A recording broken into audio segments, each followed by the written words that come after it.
नागौर से सांसद हनुमान बेनीवाल अपने बेबाक बयानों के कारण इन दिनों काफी चर्चा में हैं। उन्होंने अब कांग्रेस के दिग्गज नेता अशोक गहलोत, गोविंद सिंह डोटासरा और सचिन पायलट पर तीखा हमला किया। उन्होंने कहा कि खुद की पार्टी बनाना आसान नहीं है और खुद की पार्टी बनाकर चुनाव लड़ना काफी मुश्किल है।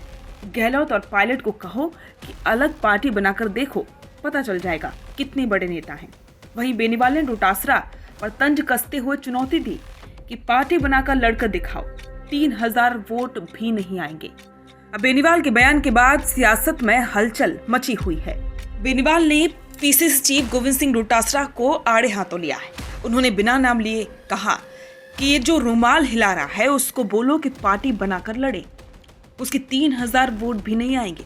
उन्होंने कहा कि अलग पार्टी बनाकर लड़ना आसान नहीं है। गहलोत और पायलट साहब को कहो कि अलग पार्टी बनाकर देखो, पता लग जाएगा कि कितने बड़े नेता हैं। बड़ों का नाम ले रहे हो आप, उनको कहो पार्टी बनाओ ना। पायलट साहब को कह दो पार्टी बना लो, लड़ लो, पता लग जाएगा पायलट साहब कितने बड़े नेता है। अशोक गहलोत तो कहो पार्टी बना के लड़ ले। ये जो रुमाल हिला रहा है इसको क्या पार्टी बना के लड़ 3000 वोट ले लेगा क्या? भैया पार्टी बना के लड़ना बड़ा मुश्किल है। जिस तरह आपके बड़े चैनलों के बीच यूट्यूब पर की क्या स्थिति होती है आप जानते हो। लड़ रहा हूँ एक कम बात है। मैंने आपको क्या कहा, जब मैं दिल्ली चुन के गया था तब बिहार, यूपी, दिल्ली, पंजाब के सांसद कहते थे कि राजस्थान के सांसद तो यहाँ आते हैं, सो जाते हैं, खाना खा के नींद लेते हैं लोकसभा के अंदर। मैंने देश के अंदर ये कहा, आवाज़ उठाई, 5 साल लड़ा और देश के 25 सांसदों में, देश के 1 सांसद में, देश के 10 सांसदों में हमेशा हनुमान बेनीवाल हर गरीब, अग्निवीर, किसान हर जगह लड़ता हुआ नजर आया और आगे भी लड़ता हुआ नजर आऊँगा। निश्चित रूप से जो लक्ष्य वो प्राप्त करूँगा। आपने कभी सोचा कि जो नागौर को अपने रिमोट कंट्रोल चलाते थे उन नेताओं की क्या स्थिति होगी? मेरे यहाँ से काम करने वाले लोगों को ले जाकर उनके नारे लगा रहे हैं, क्या स्थिति रहेगी उन लोगों की बताओ। ऐसे खुश होने को तो कोई खुश हो जाए।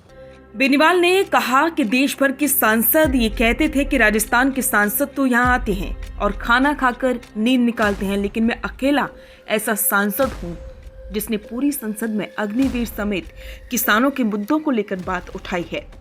मैं आगे भी लोगों के मुद्दे पर लड़ता रहूंगा। आपने कभी सोचा कि नागौर को रिमोट कंट्रोल से चलाते थे, उनकी क्या स्थिति हो गई? मेरे यहाँ से काम करने वाले लोगों को उधर ले जाकर नारे लगवा रहे हैं, क्या स्थिति रह गई है उनकी? अब बेनीवाल जिनकी बुराई करते हुए नजर आ रहे हैं और जिन पर निशाना साध रहे हैं, उससे पहले वो उनके साथ में थे, चाहे बात बीजेपी की हो या फिर कांग्रेस की। अगर हाल ही का उदाहरण देखें तो हनुमान बेनीवाल ने लोकसभा चुनावों में कांग्रेस का साथ दिया।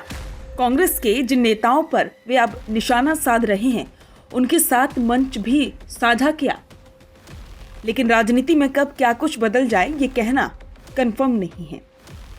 और अब बेनीवाल खुद को मजबूत स्थिति में लाने का प्रयास कर रहे हैं, अपनी पार्टी को भी आगे ले जाने का प्रयास कर रहे हैं, क्योंकि उनके सामने बीजेपी कांग्रेस से ज्यादा एक और पार्टी है जो कि मुसीबत है, और वो है राजकुमार रूत की भारत आदिवासी पार्टी।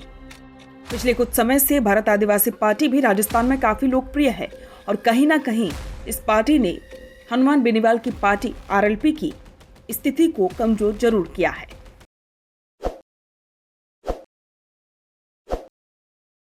ताज़ा खबरों के लिए विजिट करें द फैक्ट इंडिया की वेबसाइट और डाउनलोड करें द फैक्ट इंडिया ऐप।